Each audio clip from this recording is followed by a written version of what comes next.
In this video, you'll learn how to use the scheduling feature in Sunlight. We'll start by taking a look at the group schedule, which can be found under the Schedules menu at the top of the page.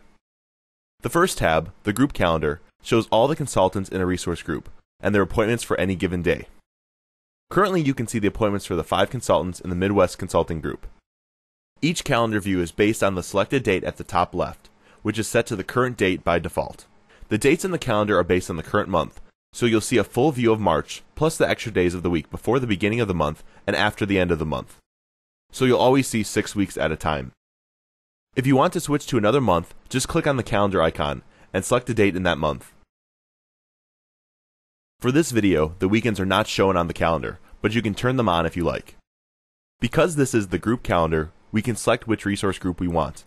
By default, the selected group is your home group.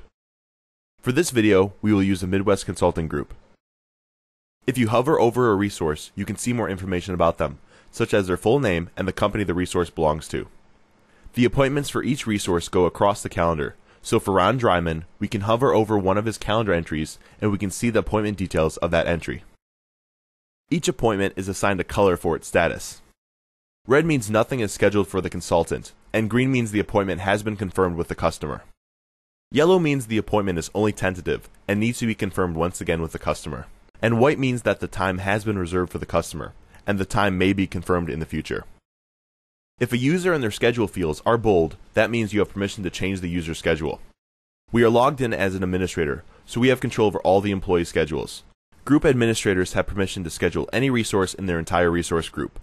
Project leads have permission to schedule any resource that they lead in a project, and employees can only schedule themselves. Let's click on a calendar entry. This takes us to the Scheduling tab. At the top is the audit trail for the date we just selected. The audit trail will include every major change for the selected date, active and not active. This allows you to see where a resource is or was going to be on the given day. There are 3 appointments in our audit trail, and you can see that one of them is not active, which means it was deleted at some point. Notice that when the mouse hovers over an appointment, you can see more information about it.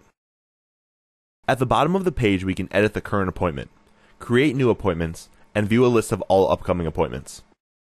Let's start by adding a new appointment by clicking the New button. Let's change the date to March 28th. If you want to, you can create multiple appointments for any span of days, so we'll select March 30th for the end date. The customer and the project are based on the current projects this resource is assigned to, so we'll select the only one available. The task will be documentation, and the description will be working with documentation team. The hours will be 8, and the appointment will be confirmed. Let's click Save, and we will see the 3 appointments in our upcoming list. If we want to edit the appointment, we can just click on it and change the details of the appointment. But if you need to change the date, the customer, or the project, then you must delete the appointment and create a new one. To delete an appointment, just check the delete box and click Save. If we go back to the group calendar page, you can see the schedule has now been updated in the calendar. At the top right of the page, there are icons you can use to print the calendar and save the calendar to an Excel file. The Print button will open a dialog box to print the calendar. The Excel button will download an Excel version of the current calendar view.